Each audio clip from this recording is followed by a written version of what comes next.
Yo mga kaprobensyano, good morning sa inyong lahat. So ito po yung breakfast ko. Lucky Me na beef, spicy. So sayang lang, wala lang yung dahon ng sibuyas. Toppings ko sana. Tapos nilagay ko na lang ng egg. Dalawang egg. So yun, for to this video mga kaprobinsyano, nabasa niyo po sa title kung anong i-vlog ko. So ngayon, kain muna ako, mag-breakfast muna ako. So okay, so sa mga baguhan dyan, please thumbs up yung video na ito. At saka hindi, sa mga baguhan pa rin, kung hindi ka pa subscribe, please, konting tulong lang po. Malaking bagay yan sa akin. Mag-subscribe ka at thumbs up mo. Okay? So, okay. Bago pala kayo manood sa aking vlog ngayon, alam mo na. Okay? Intro.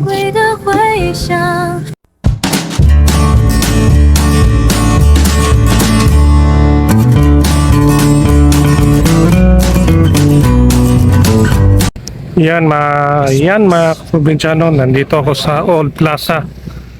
Ito po yung Old Plaza ng proper ng City of Baybay. Nakita nyo naman po yung sign. Ito po yung sikat na simbahan po namin. Nandito po ako sa proper ng Baybay. Ito po yung tinatawag na Old Plaza kasi meron po kasing sa unahan doon New Plaza. Pero dito naman sa Old Plaza, ito po yung old hanggang dyan. Pero yung nakita nyo construction dyan, plaza extension, palaki na. Dati kasi meron po dyan gym, yung gym. Tapos old munisipyo. Yan.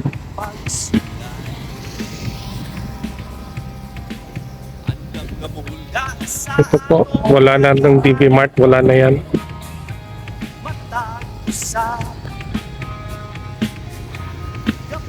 Ito po yung ang itong building na to, Save More na lang.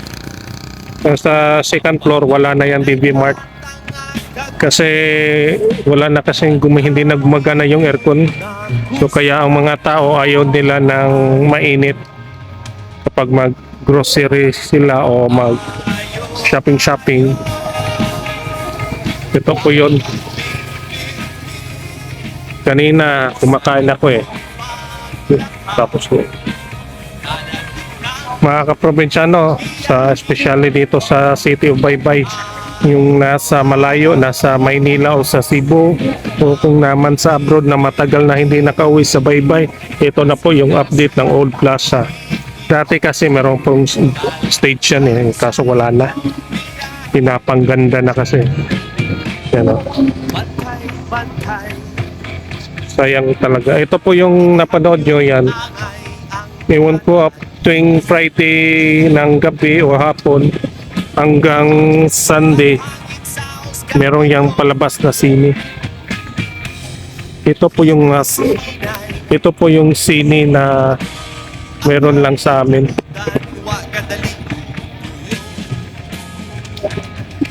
Yan. Yan po. Ito po yung mga artista nakaupo. Si Angel Locsin nakapunta na dito. Dito talaga yung spot ba dito. Tapos yung senador na si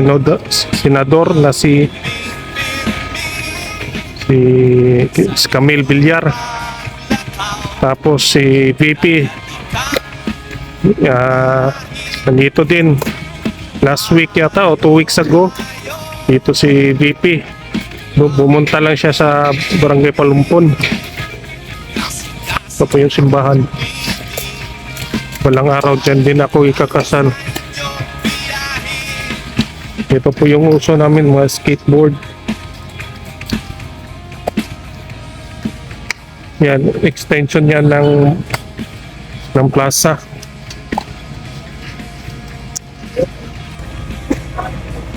Yan po ang resulta kapag natapos na Ito pa, i-construct pa. Ito, yun ang gusto kong ma-experience. Parang nasa Korea din.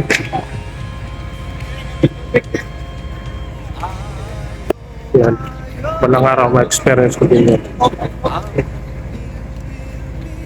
Diyan ako nag-excited yan.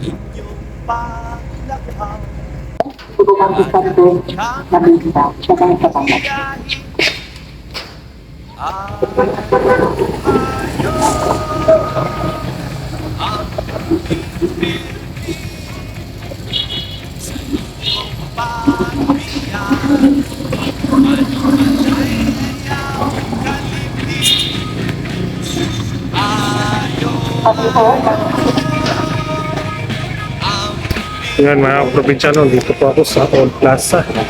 Nakita nyo mga probinsyano, no? Yung bulletin, park extension.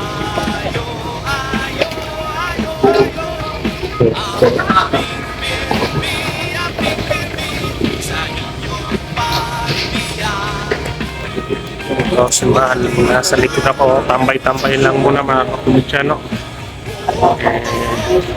Galing kasi ako grocery kanina, hindi lang ako naka-video kasi focus kasi ako sa grocery para makalabas din. Yan po, tapos nagpagupit ako, hindi din ako nag-vlog. Dito lang ako nag-vlog sa plaza, pinapakita ko lang sa inyo, especially sa mga hindi pa nakauwi dito. Kaya piniplex ko na lang para meron na ako ma-video, ma-vlog. Ito po mga probinsyano, dati talaga naalala ko dito na area. Meron po yung parang ganyan ba, parang Christmas tree na style. Akyatan mo, tapos yung sa center parang nasa bumbero, first slide ka. Tapos dyan monkey bar, tapos dito siso. Ito doon, first slide. Ito po. Maganda, buti naman hindi ito naputol yung mga puno. Kasi ito, nakatulong kasi itong mga puno masilong para hindi tayo mainitan. At meron din mahangin. Presko mahangin.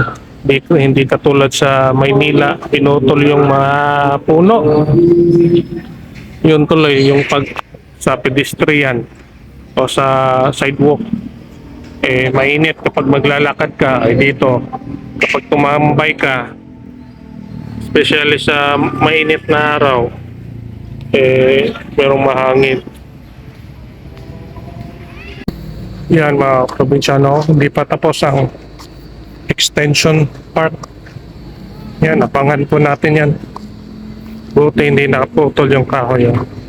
Pandagdag yan ng hangin.